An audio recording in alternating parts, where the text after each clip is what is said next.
Welcome to PSYCOW. My name is Kyle.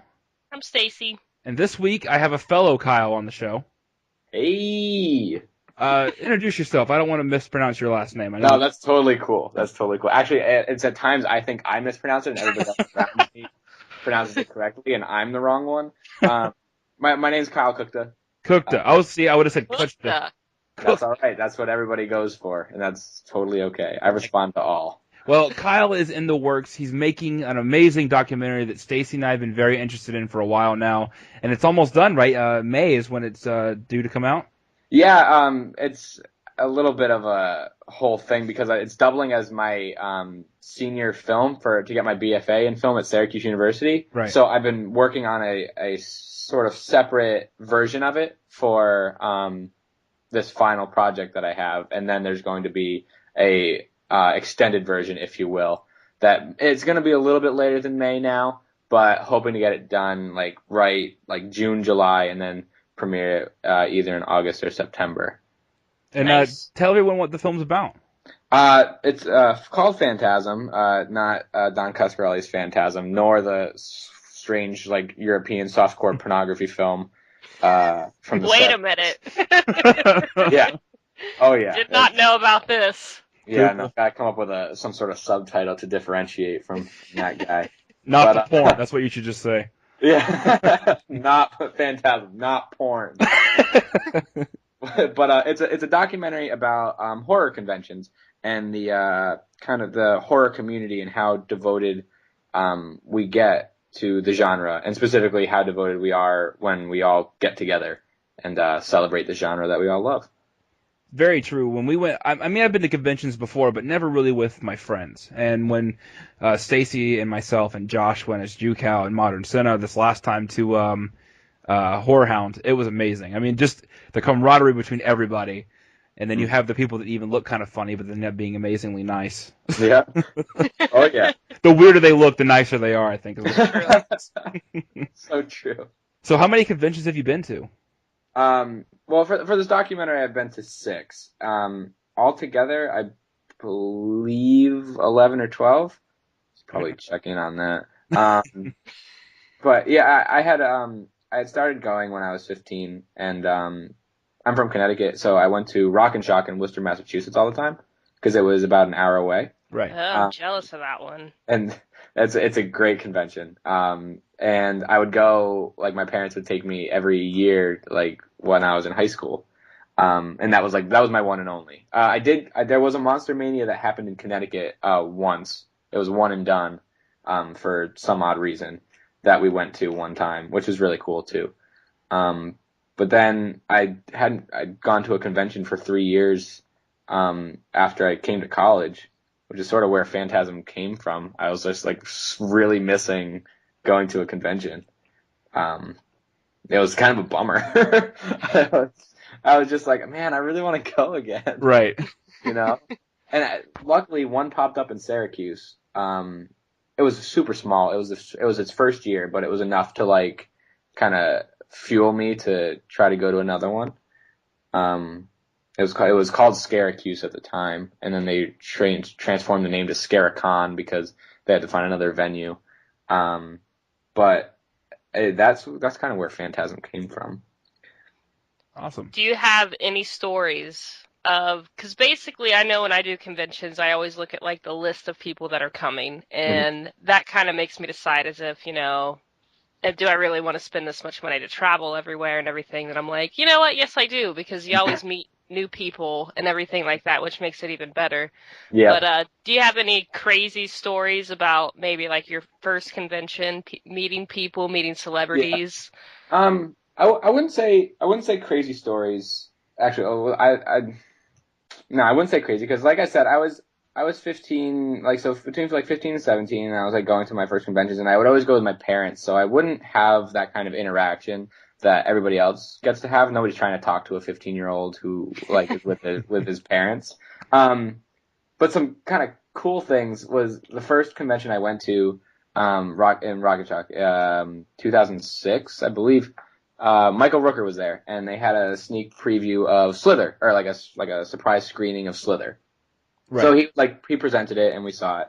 Years later, my roommate and my best friend Evan, we were talking about Michael Rooker and just movies at one point, and we were talking about Slither, and he told me that he saw Slither at a convention, and it happened to be the same convention.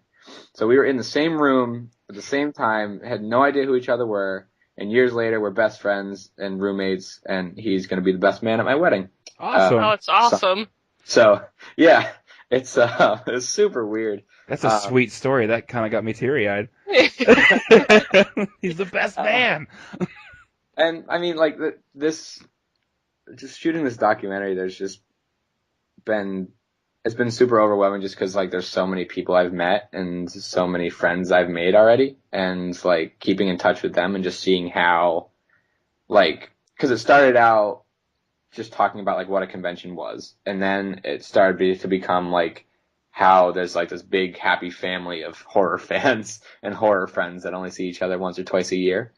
And then I started feeling that, like, I thought I was just documenting it. And then all of a sudden, like, I became a part of it that I wasn't a part of when I was a teenager. Right. So that, I mean, like, unfortunately, it's not a specific story, but it's just like, that's like this crazy energy that a convention has.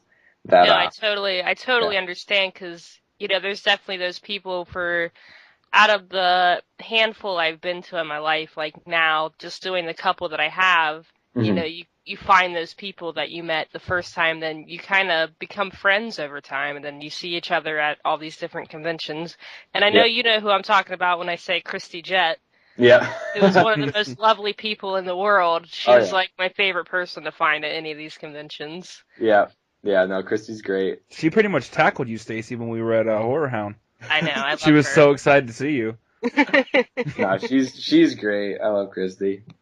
Well, you brought up Michael Rooker, and I have to ask. Okay, you lucked out because you got to go to a con where Michael Rooker was there before this goddamn Walking Dead mess happened. And I really wanted to meet Michael Rooker when I went to Horror Hound because he's just a cool guy. Yeah. Especially just from Henry and, you know, like he said, Slither. Right, exactly. So I wanted to go there and meet him, but his line was incredibly long because, of course, everyone wants to meet the redneck from Walking Dead. And do you like The Walking Dead? I have not watched it. I love you too. I don't watch it either. I watched the first season and then I was over it. I shouldn't say I haven't watched it. I watched the first 2 episodes, and I'm just really bad at watching TV. I'm super, like, even if I get like a season, it's taken me a really, really long time. It's taken me 2 years to get through Twin Peaks. I'm horrible at watching TV. So I was entertained. It was interesting. It like dragged a little bit when I was watching it, but I mean, I don't blame the show. I usually just blame me because I'm horrible at watching it. Right. But my other roommate Steve watched it when it was on, and I would like catch glimpses of it. And I just like, I couldn't follow. It was already the 3rd season. I was far behind, and I was not. There were no signs of me catching up by any means. So I stayed out of it. But yeah, it's just an overrated show, and it sucks that I couldn't meet Michael Rooker. But I mean, he goes to every convention known to man. Oh, so. He is all around. So so is Norman Reedus. Yeah. Mm-hmm. And he was really nice at Horror Hound as well, staying really late to sign autographs because the line was so long.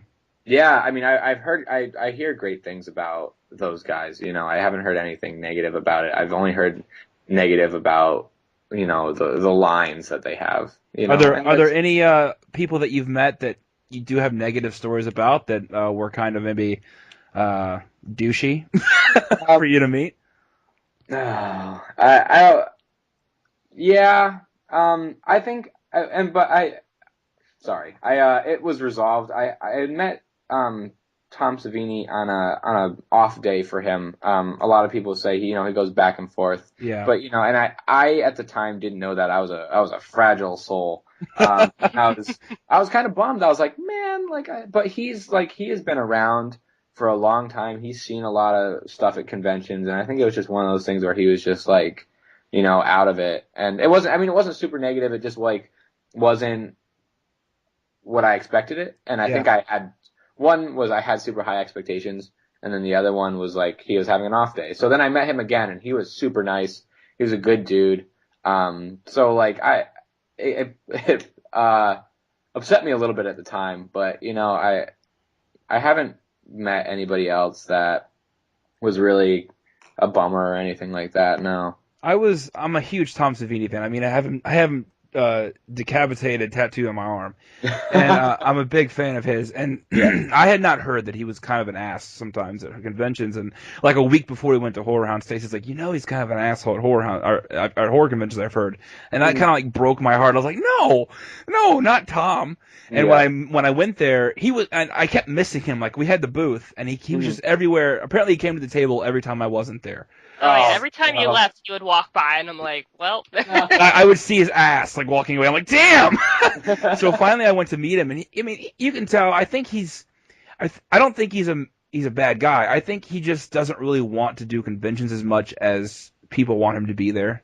Yeah. I think he's tired of it. I mean, there's a lot of people like that. Like, I was surprised to see Pat Priest there. Mm-hmm. I think there's, I mean, when you're in the business for that long, and I know a lot. I'm 21-year-old. When you're in the business, I sound like I'm a John Carpenter. That's another one that didn't want to be there.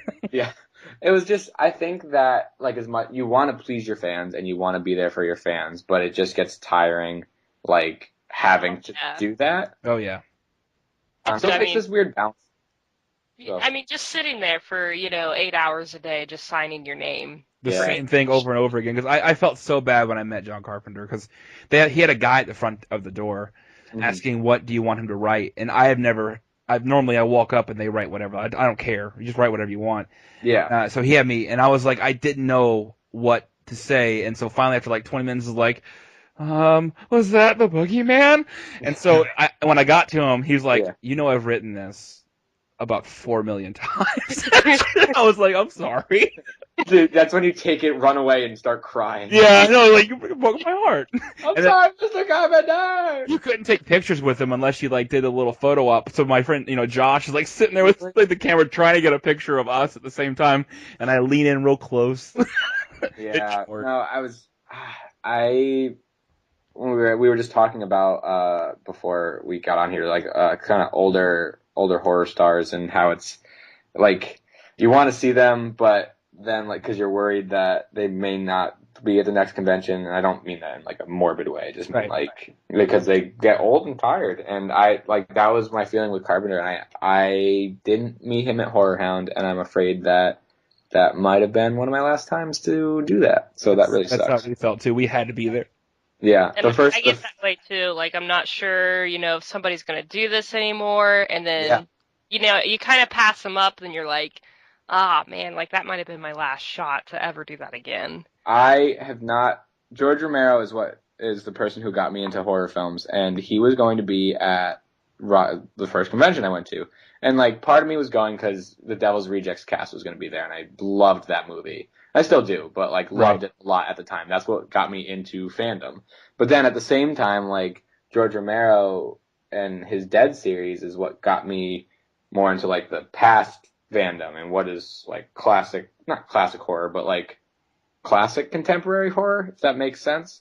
And just like what does that mean? That second wave of horror. And so I was super excited he was going to be there. And then he canceled, and he hasn't appeared at a convention since, I don't think. I think he was at one in Europe, but that's it. And I was so bummed, and I'm still pretty bummed about it. But I'm hoping to run into him another time. Yeah, I think he was actually in Vegas not that long ago. Really? Yeah, so one of my friends lives in Vegas, and she has a picture with him, and I was like, where did this? She was like, he was just somewhere, and I was like, all right. I don't think he signs. He might make appearances, but I don't think he signs, for whatever reason. But I don't know. I haven't heard of him being at another lineup in, I don't know how long. So maybe one day. You've been doing the conventions for a while, for a couple of years, and I started not that long ago as well, doing the whole conventions, going to them and everything. I have noticed, kind of a change. I'm not nothing against people or anything like that, but change in like prices and people signing and everything. Do you think for the celebrities it's becoming, well, I think it's always been kind of more about money, but do you feel like it's getting more and more like we just want your money and then get out? I don't think so. Well, yes and no. I think it's all very relative to the person and to the main person I'm thinking of is not even somebody that comes to horror conventions. I'm thinking of Stan Lee. Oh my God! Charges like way too much just for 2 seconds with him. Well, Really? see, the thing about he was at a convention at Comic-Con here in Charlotte, and he charged $50 an autograph, but it was mainly, and he charged another $15 if you were going to get it certified, because mainly people were bringing in comic books that were already worth a good bit of money. Yeah. But still, to me, I'm like, who cares if someone's making a little bit of money? The people that are getting Stan Lee autographs, I guarantee you are not going to be selling that. Yeah, I mean, and the thing about, I don't know, the Stan Lee one, I almost slightly understand. I don't know. I didn't know he charged that much, actually. That was... Well, sometimes you see someone like, I mean, I'll throw out a name. Like when I was at, again, Horror Hound's the main one that I've been to in the last like 3 years, so I'll probably talk about that most. But I don't mind paying $20 to get an autograph because I appreciate that they're there. I appreciate that I get the chance to meet people like Bill Moseley and Sid Haig and Tom Savini and stuff, in hopes that I meet like Pam Grier and she'll sign the same picture of Sid Haig and all that kind of stuff. But when I walk over to Michael Madsen's booth and he's like $35, I'm like, what? Mm-hmm. No, you were just Mr. Blonde and you were the dude in Kill Bill. That's really and Free Willy, if you want me to go there. Mm-hmm. How good is Free Willy, though? Yeah, I know. That's what I should bring the picture. It's a horror con. It's a horror con. I bring a picture of him and Free Willy. He's like, seriously? Yeah, I understand, like, the bigger name celebrities. Yeah, I understand the bigger name celebrities, like, asking for a little bit more because it's a big name. It's a big person. They're taking their time out, and you're like, I kind of get it, I guess. It still stinks, but you're like, I get it. But, I had never experienced that until I met Rosario Dawson back in like 2006. It was really like my first convention. Yeah. And it was like $25, and I was like, oh, worth it. Yeah, right. Oh man, that's pretty awesome, actually. I just think that people are agents and actors and filmmakers alike are recognizing that horror is a marketable market. I think that people, I think they see the growth and the fan base that it has. But the thing is, horror comes in waves. And I just think that we're at a peak right now, with things like The Walking Dead, with that sort of fandom that is mixing in with the kind of steady like flow of people that go to horror conventions. Right. But that they're gonna maybe have Walking Dead's own convention. It's gonna break off from a general horror convention. And, some of those Walking Dead fans are going to get pulled into the world of regular horror conventions and really enjoy it and really have a great time. And then the other ones are going to go with the flow of Walking Dead going to somewhere else or whatever. And I'm just picking up Walking Dead because that's what the popular thing is at the moment. Oh, yeah. I mean, was Horror Hound the first convention you've been to that's ever been sold out? Yes. It was the first I've ever been to that was sold out. That's almost unheard of. Yeah. Were you a victim of the lines outside? I snuck in a little bit. Since I had the camera, I kind of finagled my way past the lines. Doesn't mean I didn't get caught in the crowds inside. Right. That was hellish. But I was outside. I avoided that one. Good. But I think that agents and actors and they see that it's marketable. So if you can, but you also have to have some sort of interest in meeting your fans and meeting the people who have supported you to continue to support you and like be interested. So I think there's a balance to it. I think that to be at a convention, you have to appreciate your fans in some way. It can't all be business. That's preposterous. Yeah, I agree, and I know a lot of people were kind of outraged I wasn't outraged, I just couldn't afford. But when Jamie Lee Curtis came, but they didn't realize all of that money went to Children's Hospital. Yeah. And she donated every dime she got Every to Children's dime. Hospital, and that's awesome. How much was Jamie Lee Curtis? What was she saying? I think it was. I think it was $80. Yeah. Ugh. It was $80 for an autograph, and then another $80 for a picture. Yeah. Oh, wow. Yeah. I mean, it was a huge cost, but it's one of those things where, I mean, to keep this horror convention thing fresh, you got to do cool stuff. And I think the people that spent the money, I think, understood that, you know, this was a one and done thing. She's not, you know, she's not doing this again. It's not happening. Right. So I mean, I think they decided to fork over, and plus it's to a good cause. Like, it's hard to be like, oh, I'm just giving Jamie Lee all this money, and but you're not at all. You know, no. It was really cool. It was really cool of her to do that, and I was at her panel, and she was just super appreciative. Oh yeah. It was really cool. Did you see the next Horror Hound issue? Well, it might have been a couple after, where she wrote like a huge thank you letter to everybody. Yeah. That was awesome. I mean, that stuff is just super cool. I'm just so like, because that's what makes me think of, like, you know, people who would never ever do a convention, they have to appreciate their fans in some way, and then like she comes and does one, and it's just, I don't know, it was really cool. Yeah.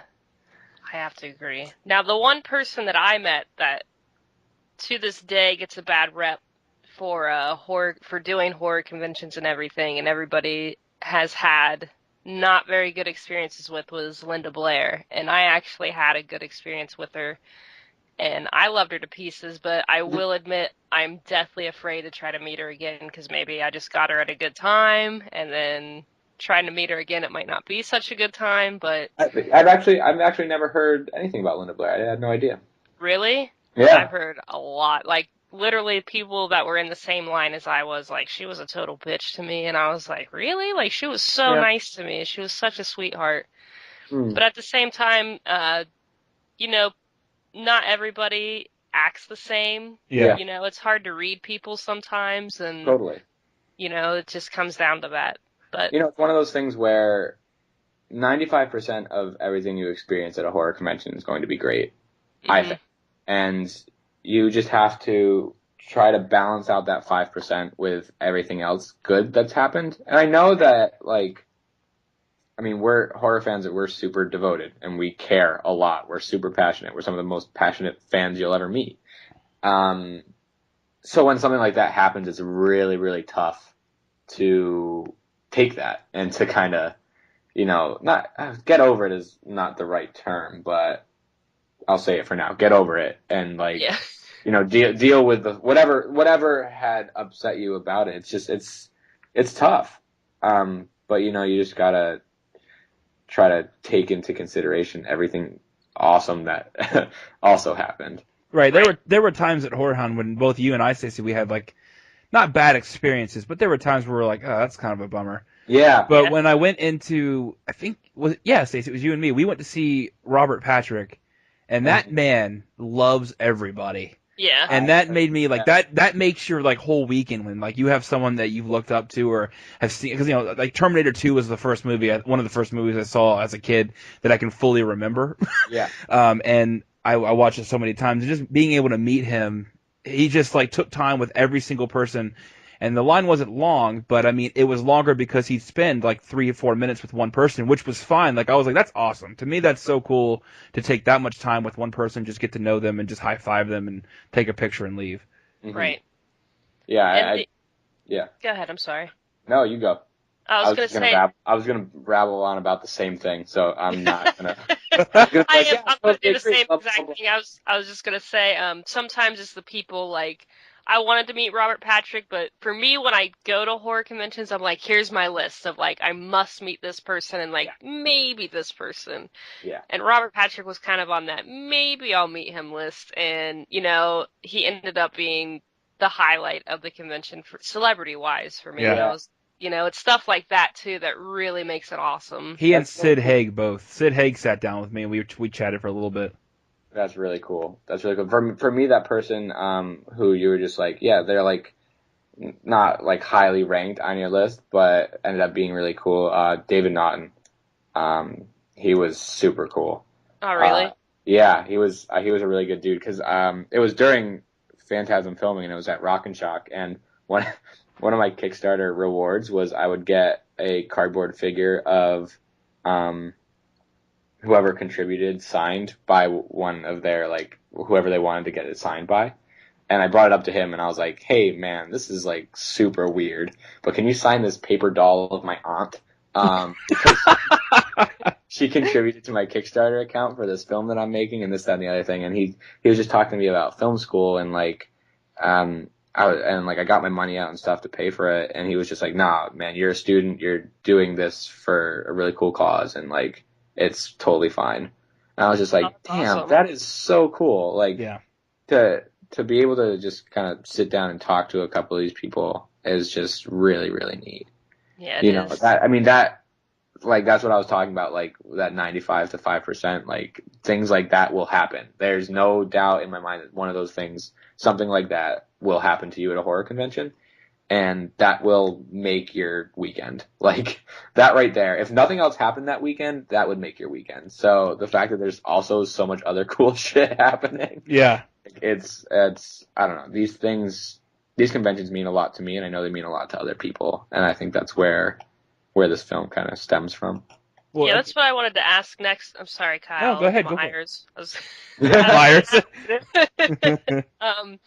You know, we all love the horror convention and everything, and I wanted to ask what gave you the idea for, this would be a good idea to make a documentary, because to me, what you're doing is freaking genius. Yeah, that's what we were saying before you were on. Thanks, guys. That means a lot. Thank you. That really means a lot. I'm sorry. What did you ask? that was super nice, and then I was like, oh shit, what's that? I don't even know what the question was. No, it's cool. What gave you the idea? Like I should document this to show everybody. Like basically the horror world's just a big family. Yeah. Well, well, like I said before, part of it was just like part of it was like a selfish thing. I was like, man, I really miss going to conventions. So like I should go. But then the other part of it was I was realizing that in high school there wasn't a lot of people I connected with about this. And I would go to the conventions, and I like have a couple friends that I would talk to about it, and like my family would go. My family actually really liked it too, which is cool. There's a picture of I think she was 7 or 8-year-old sister at the time, being held up by Gary Clark from Day of the Dead, and just like having a blast. She had 102 fever, but she still like really, really wanted to go.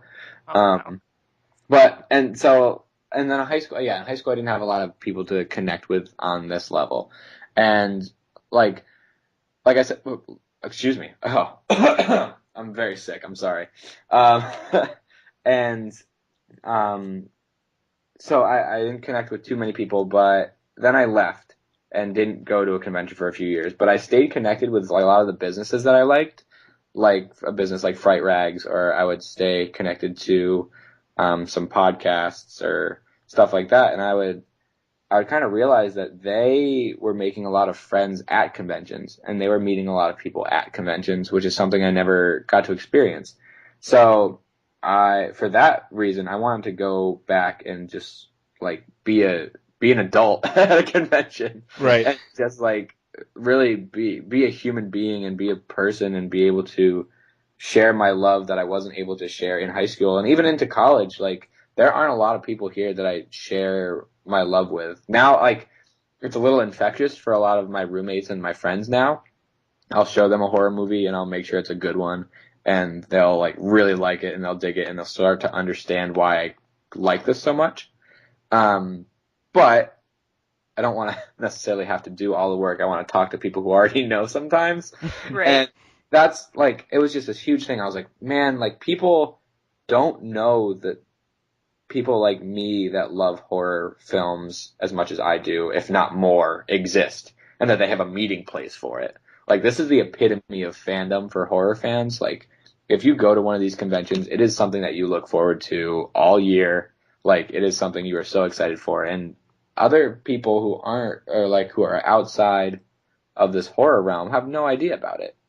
Like you'll go to these conventions and you'll go to the gas station down the street and they'll just be like, I didn't know that there's this many people who like horror movies. Like, they did not know this group of people existed. So Yeah. I wanted to be the person that brought kind of the outside world, held their hand, and brought them into what they might think is a scary thing or might think is this really weird group of people, and show them that, like, we're really awesome and we're super passionate and we have a lot of fun and we're pretty normal too. Right. You know? Yeah. Like, I wanted to be the person who, like, brought people to that and who informed them that this exists and it's cool and it's a lot of fun. And, like, I mean, you don't have to come into a horror convention, but you should know that it exists and these people are really awesome. Oh, yeah. I mean, I absolutely plan on, because every time I go to a convention, my Mhm. mom's like a really close friend of mine, and we like she's the one who taught me about horror movies. Yeah. And every time I go to a convention, I have to tell her, like, how awesome it was, who I met, and she's just kind of like, oh, that's cool and everything. So I totally plan on, when your documentary comes out, being like, Mom, you have to watch this. Like, we're going to get you to come to some horror convention sometime or something, because you'll love it. It's absolutely a blast. Like, just seeing people, like, when you're a kid, you love I love the Monster Squad, and then seeing the whole entire Monster Squad in front of me is it's mind blowing. You're just like, you guys are my whole childhood, like, and here you are. That's really cool. Yeah, that's awesome. That's really cool that your mom, like, did that for you. I mean, that's what my mom did for me too. She was the first person who took me to conventions. Yeah, that's awesome. That is. That's just, it's so cool that, like, and I didn't realize it at the time, but, like, she, like, spent a lot of money, and I feel so bad now. Like, I feel it is expensive. I had no idea. I had no concept of what that was, and I was like, shit. I owe her a lot. But it was one of those things that she started looking forward to. Like, she met Doug Bradley, and she, like, fell in love with that man. We went to one of his panels, and, like, she was like he was telling a story, and he needed a volunteer to explain, like, what they did in the scene, and, like, my mom, like, jumped up and was like super excited about it. That is so awesome. That is. I thank her, and my dad took me later, like, a couple years later on, and I mean, I thank them both for even considering that, even considering taking me to a horror convention. I mean, my love for horror started really early. Like, my grandparents we used to go to Vermont for vacations, and there's a video rental store right down the street, and they would rent, like, old Universal horror monster movies. And, like, I would be playing with, like, my toy cars and stuff, but, like, I would still be, like, in and out of the movie, and I was never scared. I was just, like, super into it. And then that inspired me to have like, a haunted house, like, a haunted like, every Halloween for my elementary school. So my grandparents would help me, like, make this haunted. It wasn't a haunted house. It would end up being a haunted, like, front yard, but, like, would walk through, and there'd be, like, little stations, sort of, for lack of a better term. And I mean, that's what started it, I think. It was really cool. It was really cool of all my family to be like, yeah, Kyle, like, you can like this. Oh yeah, I watched horror growing up as well, and I took I think it was the movie Brain Scan. I was watching. I'm staring at a Brain Scan poster. Did you get the one from Electric Zombie? Yes, I totally bought it too. Yeah, it is right above my turntable, right above my desk. I'm, like, staring at it as we talk. I am too. It's literally right in front of my face right now. And I loved that movie growing up, and I took it to my grandparents' house. Yeah. And he was like, it's okay if you like horror movies, but that's a little extreme. Of all movies, it was Brain Scan. It was Brain Scan. Yeah, that's so weird. And so, he was like, when we'd go to the library, and he'd be like, you can get, like, your Frankensteins and your Draculas and Nosferatu, I don't mind. You can watch all this stuff, but don't bring, like, the modern horror movies into this house anymore. And I was like, okay. Then I'd go home to my mom's, and she'd be like, you can watch whatever you want, I don't care. My mom's like, when we go to the video store, the video rental, and she'd be like, The Exorcist is really scary if you want to be really scared. And I was like, well, yeah, I want to be really scared. Well, that one was a little over the top. Yeah, that was a little scary, huh? Yeah. For that age, but, she loved it. She loved being like, this movie really scared me when I was younger, so you can watch it too. That's so all right. That's how my mom was on Halloween. She'd make us watch Halloween. And as a kid, that was awesome because, I got to watch an R-rated movie. But then later, as, I got older, I just found ways to watch what I wanted to watch. But Halloween, I think, was the first movie that got me into horror, and that was when I was 5. So that was pretty awesome that my mom did that. But that's really the only horror movie she likes. She hates horror movies, but for some reason, she loves Halloween. My mom is so scared of everything. That was mine, too. She can't oh my god, I'm trying to think. There was this one movie we were watching. I think she jumped at a comedy one time. There was a generic jump scare, and she was like, "Ah, shit!" And oh god, if I could somehow show you through audio what her jump is, there's no leverage for her to jump off the couch. She'll be laying on the couch, but she will levitate a foot off the ground. I don't understand. It doesn't make sense. It's impossible, but she does it somehow because she is such a scaredy cat. My sister, she does that as well, but she does it. She'll do it during a horror movie, but it's not even the actual scare scene. 2 perfect examples that always stick in my mind is she liked watching the remake of Texas Chainsaw Massacre back in 2003. Yeah. And it was the part where Andy walks into the house, and all he does is he takes the tire iron and pokes a chicken, and the chicken makes a loud noise. She jumps at that. And then in Freddy vs. Jason, there was one scene where the door was open, and when lightning struck, she jumped. But she didn't jump any other time in any other movie. It's just on the bullshit parts. Yeah. No, my mom has no tolerance for bullshit parts.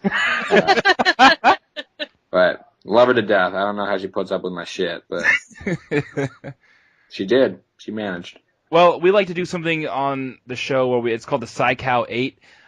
So if you don't mind, we will ask you the questions, and it's kind of like your opinion question kind of thing. Yeah, I was worried it was going to be a list of 8 things, and I was like, oh, really put me on the spot. Yeah, what's the top 8 movies of all? No, I'm just kidding. Yeah, I was gonna hang up and leave.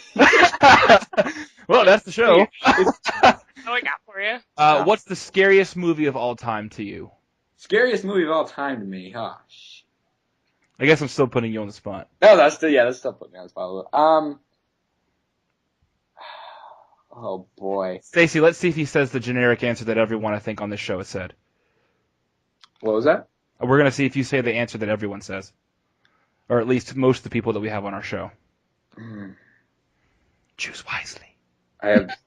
Honestly, I have no idea. I have 0 idea. This is horrible.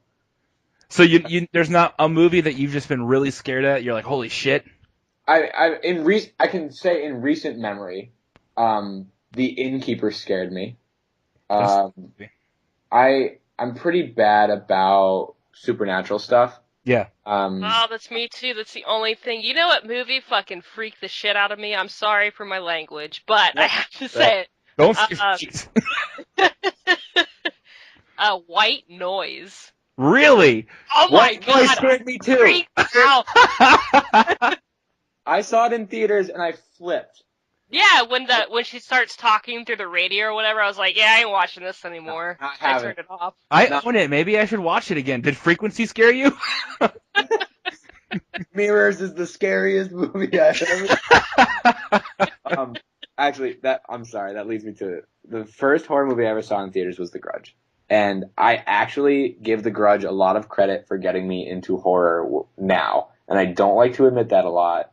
But my eyes burned at the end of the movie because of eating the popcorn and covering my eyes so much. And my eyes burned for other reasons. Everybody gives me crap all the time, and I deserve it.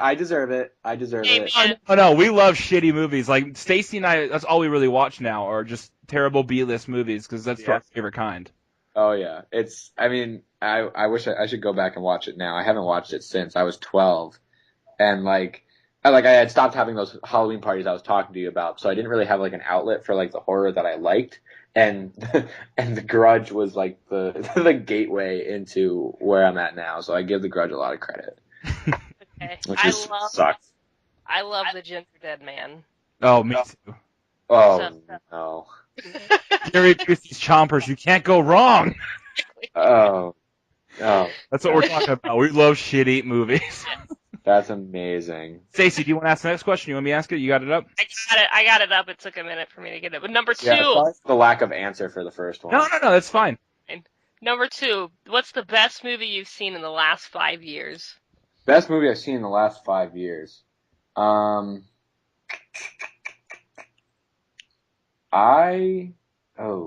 boy. I actually really like I like The Woman a lot. Yes. Hey. Like Hal Hart. I'm sorry. All I can keep thinking of is John dies at the end right now, but that's like, I mean, that's just because I watched it recently and I like have been showing everybody. Right. So I definitely not in the last 5 years for John dies at the end. What year is 5 years ago? That's an excellent question. 2008. 2008. All right. I'm terrible at math. Me too. I'm. That's why I make movies. Like I don't have to do math anymore. There's no math. Yeah, I haven't taken math since junior year of high school, and I'm about to graduate, and I don't know anything about anything, man. Yeah. I really like The Woman, and I actually I really liked Splinter.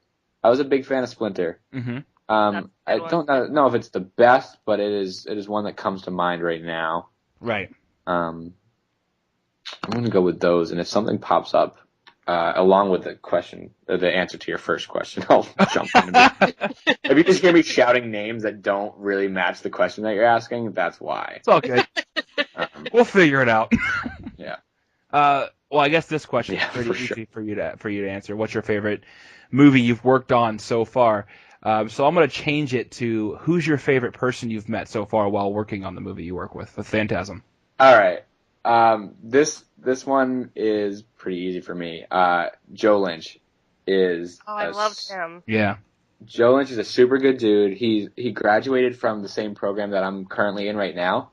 And I didn't know that, and I had first met Joe at South by Southwest last year by accident, like totally by accident. There was a horror convention panel with Scott Weinberg, Adam Green, and a couple other people, and they were just talking about like remakes and just like a general discussion or whatever. And I didn't know that Joe Lynch was in the audience, so I tweeted at him. I was like, "Oh, yo, Joe Lynch is in the audience. That's cool. Wrong Turn 2, yeah." And then the next day, I was walking down the street, and he was parked outside of the hotel where I was walking out of. And I like double took, and I was like, "Hey, are you Joe Lynch?" He was like, "Yeah, man. How's it going?" I was like, "Dude, I love Wrong Turn 2." And he was like, "You're Kyle." And I was like, I didn't make that. That was an inside. That was an internal noise. An internal orgasm. Yeah, I don't think I made noise out loud. But I was like, "Yeah, man, what?" And he was like, "I saw your tweet. You go to Syracuse." I was like, "Wow, yeah." He was like, "I went there," and I had no idea. I had no idea he was in the same program. And he was like, "Say hi to this professor and this professor." And I was like, "Totally, I totally will." And so I've been I met him at a time where in film school I was super unsure about what I was doing. This was junior year, and I felt like I should have known what I really wanted to do. And for the past couple of years, I had actually been, and this might be partially why it's hard to answer your questions, is because I was kind of straying away from horror. I didn't feel like in my studies it had a place for me, which really it was kind of shitty, but I was just kind of letting it go. I was super bummed about it, but I was like, okay, well, if they're not going to take horror seriously here, then I can't work on it. Right. But then to hear that he has come out and he's been working in the medium of what he loves and being successful in that aspect, it gave me a lot of hope, and it gave me a lot of influence just to know that I could come out of this, and I'm in an art school program. I could come out of this art school program, and I could just work in a genre that I like, and it would be totally fine. And that's also why I wanted to go to another horror convention, because I was like, I need to experience this again. So it all kind of came full circle because I had run into him down at South by, and it just that made a lot of sense to me. So since then, I had met him at a couple other conventions. I saw him at Rock and Shock again, and then at Horror Hound, and I interviewed him at Rock and Shock, and he's been a huge influence for me to just kind of go out and do what I love because you can. I just haven't. I don't know. I hadn't found that up until recently, which is super nice. So he's always a good person to talk to. I also really liked talking to Justin Beam, and who is from Fangoria, and Jack Bennett from Fangoria's Blood and Guts. Right. They're super knowledgeable and super fun to talk to, and they're amazingly passionate and really cool guys. Right on. I got what's the worst horror movie monster of all time? Worst horror movie monster of all time. He's not a monster, he's a person, but I hate this movie called The Sinful Dwarf. Oh God, I know exactly what you're talking about. Are you talking? I'm pretty sure it's like the 70s, maybe. It's like a super 70s, borderline. Porn, yeah. Graphic. Actually, well, they came out with a softcore version and a XXX version. This dwarf looks exactly like my stepfather, and it is horrible. And I'm like, I can't watch it. I cannot watch it. I can't watch it. It is so disturbing to me. I hate it. I absolutely hate it. Also, Sinful Dwarf is second. The first one, there was this movie called The Horror of the Hungry Humongous Hungan, and it came out in a Troma box set, Toxie's Blood Bank, and it is this monster with a... Oh my God, no, now I have 3. How come I can answer this question? This is horrible. Horror of the Hungry Humongous Hungan. It's definitely a CVS bought mask. This guy walks. He has never run in his entire life. He walks and then not like in Michael Myers, walks and catches up to the victim. He walks just around, just wherever. And he has this one big hand. He's got a pharmacy Halloween mask on, and a mechanic's jumpsuit, and he just pats people to death with his big hand. He doesn't even there's no effort involved in killing anybody. It's just patting them to death. So he Steven Seagal's everybody. Basically. Steven Seagal rubs you to death. And one more, this movie Sledgehammer, it's not really it's like a ghost monster thing. He's the worst monster, and I love every second of this movie Sledgehammer. I can't explain it. It's impossible to explain. What's your cheesy guilty pleasure outside of horror? Cheesy guilty pleasure. The one that you'd be embarrassed to show someone that you actually like to watch. We have a billion of them. Watch. Yeah. I love watching Secret Life of the American Teenager. Awesome. I actually missed tonight's episode. Sorry. No, that is... Remember I was talking about how horrible I am at watching television? Yeah. Not Secret Life. I am so on point on watching Secret Life of the American Teenager.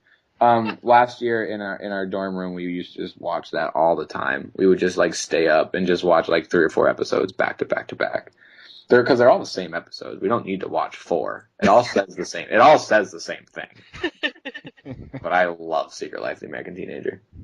I was also a huge fan of wedding shows, but that's partially because my fiance is we're getting married this summer, and she is she watches a lot of those, and I got hooked.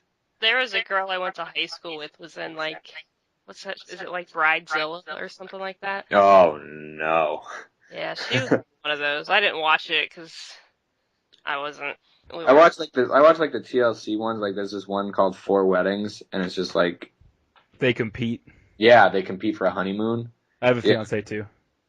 And it's like it's so it's I don't know, it's fun to watch surprisingly. So I'm big into TLC and like the Learning Channel and Secret Life of the American Teenager. Very, very good choices. Well, yes, that's a relative term. What do you think about rebooted and remade movies? Are you for them, against them, or just kind of don't care? I'm pretty indifferent. I initially get pretty upset when like I hear that a movie's being remade. But I've learned that I kind of need to go in with an individual standpoint and just kind of be pretty open-minded about it. Which is difficult. It's super hard to do that. I haven't seen the Evil Dead remake. I haven't either. Okay. Yeah. But I as long as Platinum Dunes doesn't touch it, I guess it's fine. But no, I liked the Friday the 13th remake. Actually, another movie that got me super into horror was the Dawn of the Dead remake. That one's really good. That and The Grudge, I give a lot of credit to for getting me to this fandom point in my life.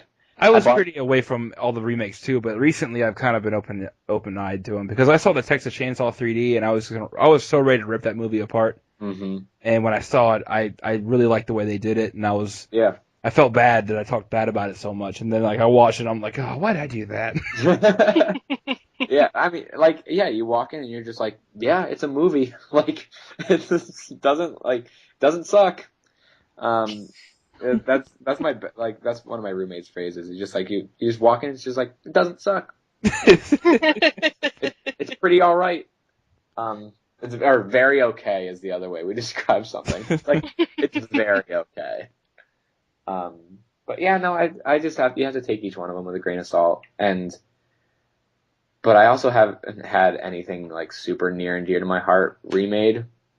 I mean, like the classics have been.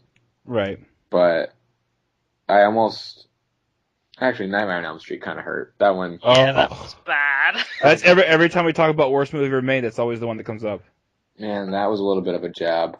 The thing for me, like they were talking about doing Suspiria, and I am a die-hard Suspiria fan.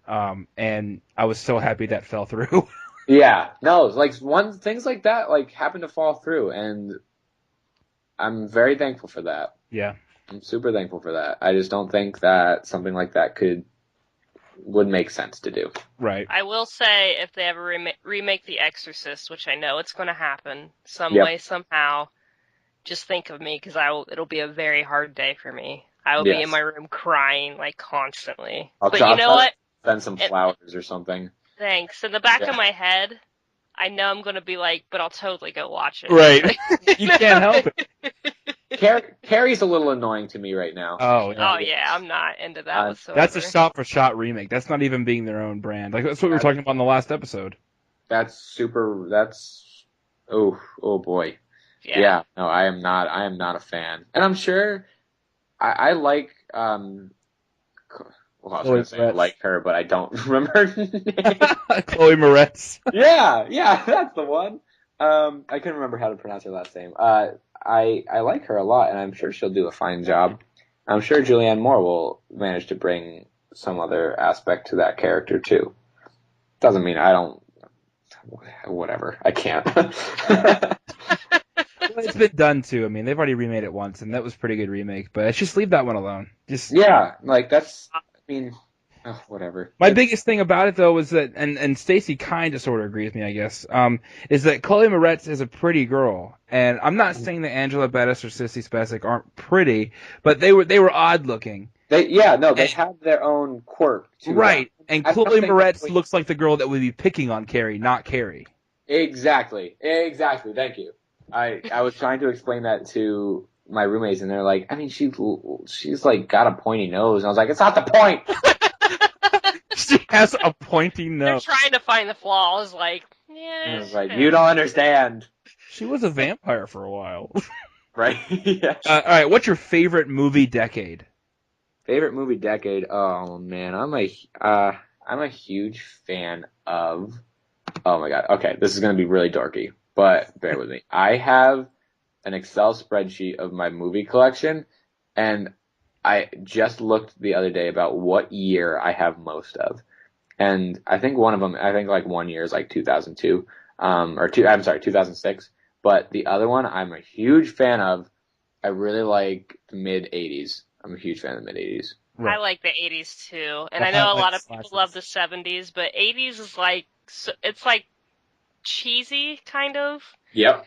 And I love early 90s when they're just starting with CGI, like they're trying to figure out exactly what to do with it, and it's Leprechaun just 4 in space. yeah, it's awful and you love it. It's so bad, but you have to love it. I'm a huge fan of So Bad. I It's am not too. well, it's still not good, but like so bad, it's so bad that you can still like watch it and have a good time. The perfect movies to watch with a group of friends.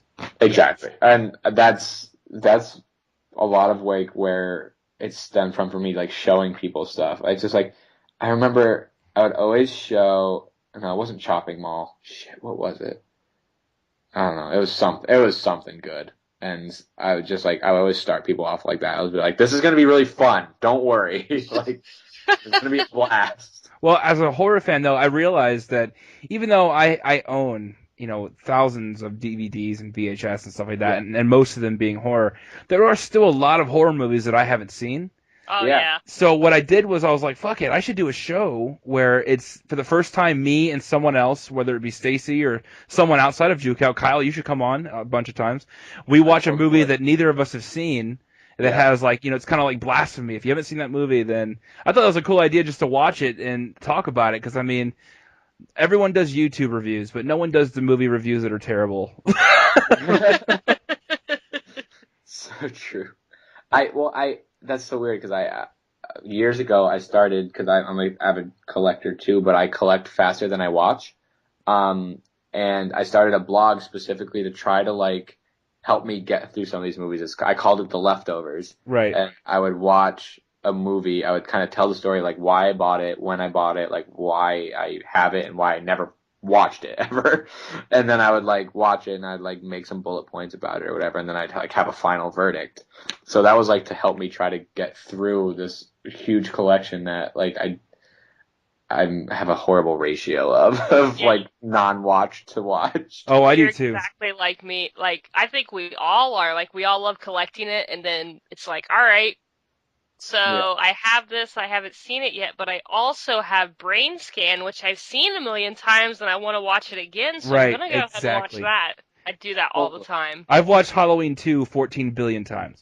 Because I just love that movie, and I love Tawny Moyer being picked up by a scalpel. But like I've owned the Underworld, the 3 Underworld movies, since the third one came out. Well, no, I've owned the other 2 before that, and I had never seen them before until like a month ago. And everyone's like, "You never seen those movies?" I'm like, "No." And he's like, "You should see them." I'm like, "Well, I do own them." He's like, "Why do you own them?" That's just what I do. They're in the $5 bin. I'm like, "Yes." I'm never gonna watch this. It's $5 bin forever. Oh, dude, I'm digging. I'm that creepy guy in the bin, digging at the bottom, going, "No, the good stuff's at the bottom." Yeah, I'm Yeah, that person and that like- puts a shopping cart over, and I'm dumping Yeah. the book over into the other shopping cart. Like, all right, I know I'm going to find something in here. I'm fighting off the Mexicans to get to the good ones. All right. Last question. All right. I'm What is- horrible at these questions. I'm so sorry. Dude, it's awesome. No, I love them. No, it's awesome. Yeah. What is something you've learned from horror movies? Something that I've learned. I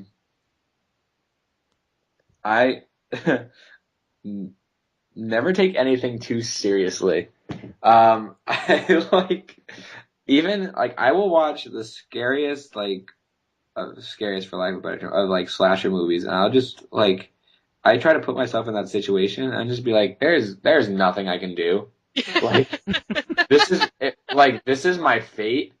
So I just learned to kind of like roll with the punches. You'd be the most unsatisfying kill. They'd be like, if it's Saul, you're chained up. You're like, fuck it, I don't care. I'm not getting out of here. Yeah, they'll just be like, oh, why are we making another Saw movie? Two, Yeah. why'd we get this guy to be in it? I'd be like, A, I can rip off all my limbs, or B, I can just wait for that to happen and just die quickly. In 20 seconds, because I'm going to wake up and there's only going to be like 20 seconds left to get done what I need to get done. Let's have a bunch of acid trip kind of cut effects, and then someone's going to get their arm ripped off. It was, yeah, I just like, I mean, you just gotta roll with the punches. Like, don't be an idiot and like be prepared, but also like go with the flow of things. What was the first question again? Can somebody remind me of the first question? What's the scariest movie of all time? Oh shit, never mind. I thought I had a good answer. What was the answer? What was maybe it applied? It wasn't even. I was gonna say Behind the Mask, The Rise of Leslie Vernon, but I was thinking That's last movie 5 you've years. seen in the last 5 years. I bet that's what you wanted to say. Yeah, and this hasn't even come out in the past 5 years. So That doesn't matter. That movie's amazing. Yeah, totally irrelevant. Everything I say is irrelevant. It's so sad. Oh wait, scariest movie I've ever seen?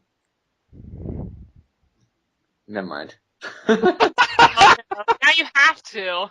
Dude, Ghoulies.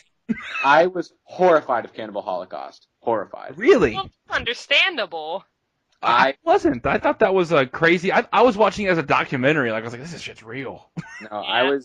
I was super. I think it just like it upset me a lot, and like I think that was the thing.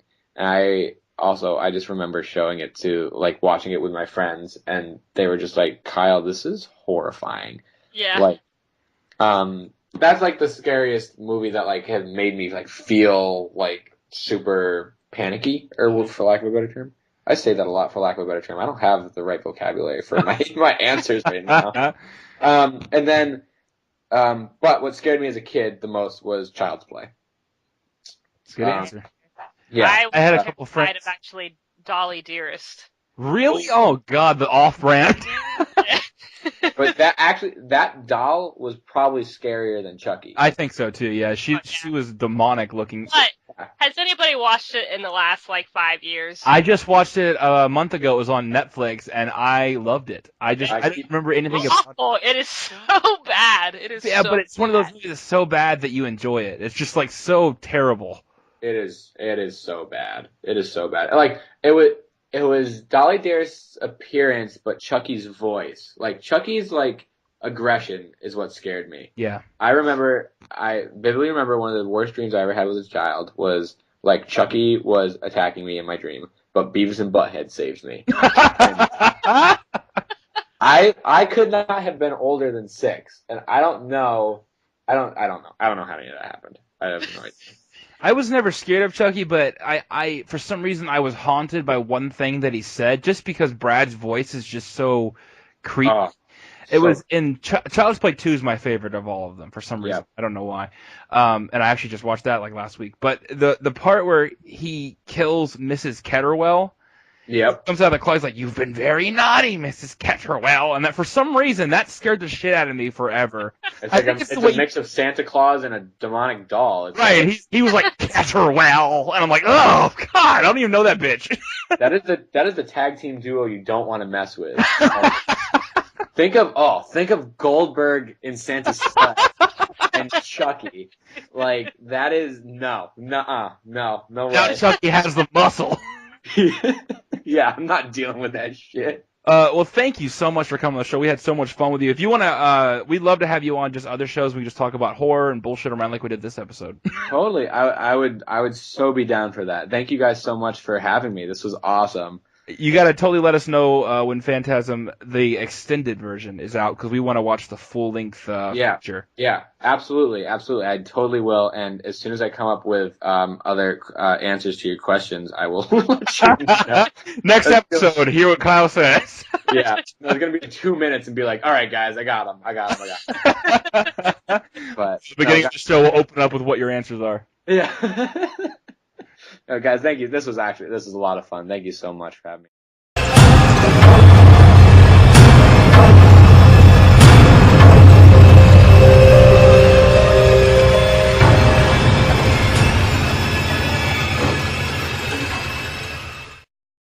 Thanks for listening to our podcast. Find us on Facebook at facebook.com/JewCowFTW. Check out our blog where you can listen and download our shows at JewCowFTW.blogspot.com.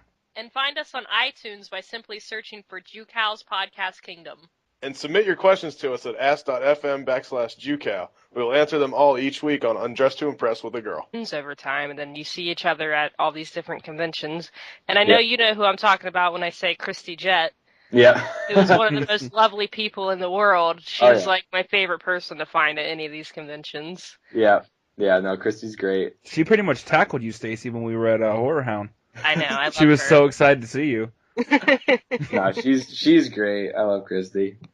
Well, you brought up Michael Rooker, and I have to ask. Okay, you lucked out because you got to go to a con where Michael Rooker was there before this goddamn Walking Dead mess happened. And I really wanted to meet Michael Rooker when I went to Horror Hound because he's just a cool guy. Yeah. Especially just from Henry and, like he said, Slither. Right, exactly. So I wanted to go there and meet him, but his line was incredibly long because, of course, everyone wants to meet the redneck from Walking Dead. And do you like The Walking Dead? I have not watched it. I love you too. I don't watch it either. I watched the first season and then I was over it. I shouldn't say I haven't watched it. I watched the first 2 episodes, and I'm just really bad at watching TV. I'm super, like, even if I get like a season, it's taken me a really, really long time. It's taken me 2 years to get through Twin Peaks. I'm horrible. I'm horrible at watching TV. So I was entertained. It was interesting. It like dragged a little bit when I was watching it, but I mean, I don't blame the show. I usually just blame me because I'm horrible at watching it. Right.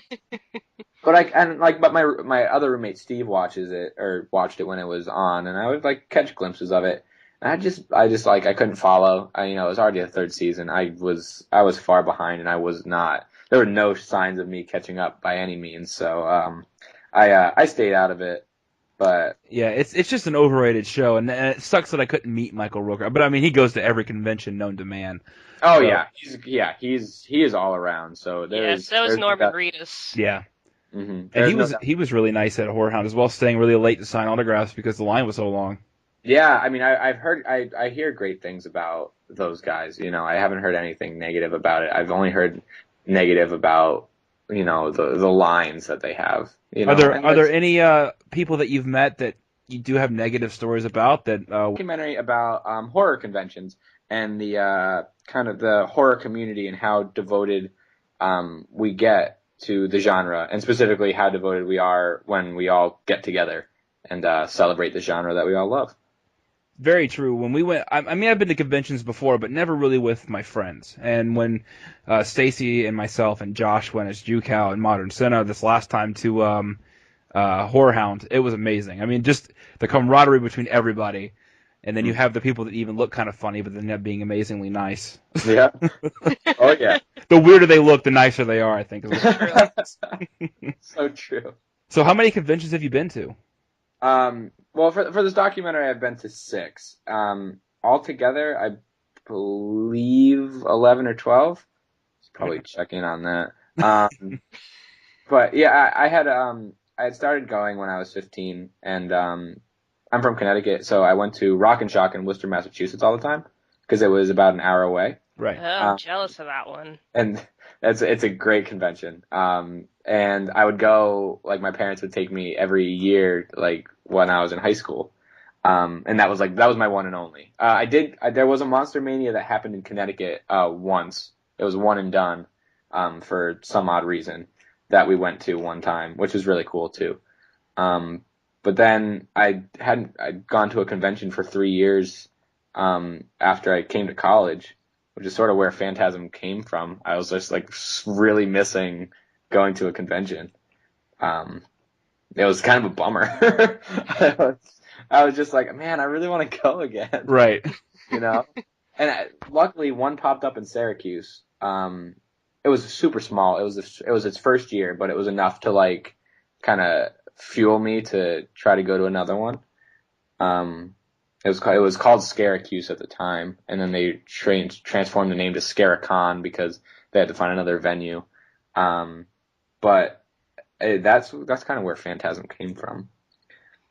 Awesome. Do you have any stories of, because basically I know when I do conventions, I always look at like the list of people that are coming, and that kind of makes me decide as if, do I really want to spend this much money to travel everywhere and everything? That I'm like, you know what? Yes, I do, because you always meet new people. We're kind of maybe douchey for you to meet. No, I think, it was resolved. I had met Tom Savini on a off day for him. A lot of people say he goes back and forth. Yeah. But and I at the time didn't know that I was a fragile soul. I was kind of bummed. I was like, man, but he has been around for a long time. He's seen a lot of stuff at conventions, and I think it was just one of those things where he was just like, out of it. And it wasn't super negative. It just wasn't what I expected it. And I think I had super high expectations, and then the other one was like he was having an off day. So then I met him again, and he was super nice. He was a good dude.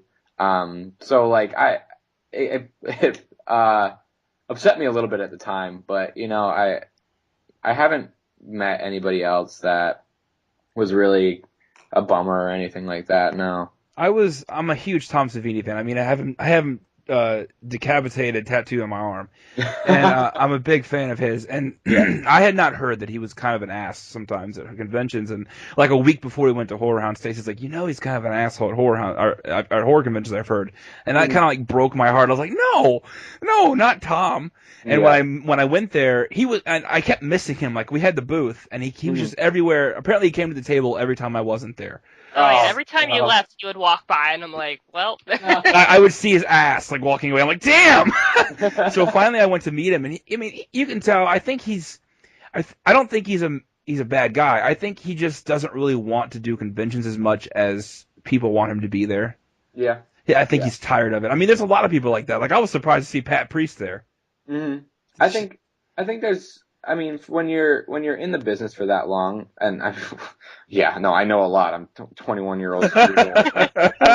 When you're in the business, sound like I'm a John Carpenter. That's another one that didn't want to be there. Yeah, it was just, I think that as much you want to please your fans and you want to be there for your fans, but it just gets tiring, having to do that. Oh yeah. So it's this weird balance. So. Just sitting there for, 8 hours a day, just signing your name.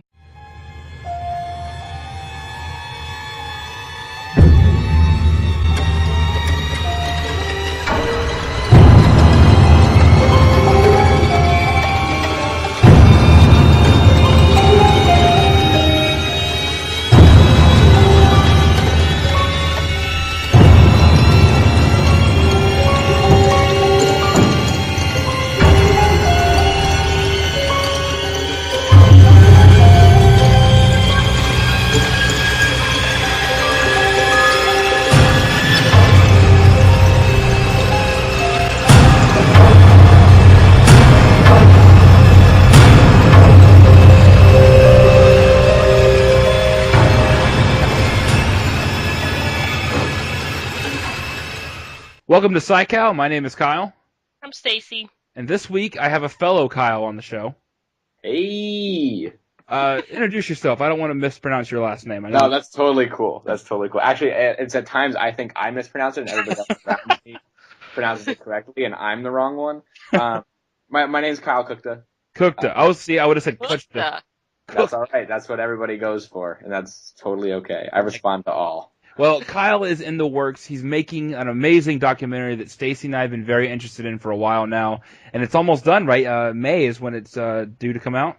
Yeah, it's a little bit of a whole thing because it's doubling as my senior film to get my BFA in film at Syracuse University. Right. So I've been working on a sort of separate version of it for this final project that I have, and then there's going to be a extended version, if you will, that it's going to be a little bit later than May now, but hoping to get it done June, July, and then premiere it either in August or September. And nice. Tell everyone what the film's about. It's called Phantasm, not Don Coscarelli's Phantasm, nor the strange like European softcore pornography film from the Wait 70s. a minute. Yeah. Oh yeah. Did not know about this. Yeah, no, gotta come up with some sort of subtitle to differentiate from that guy. Not But, the porn. That's what you should just say.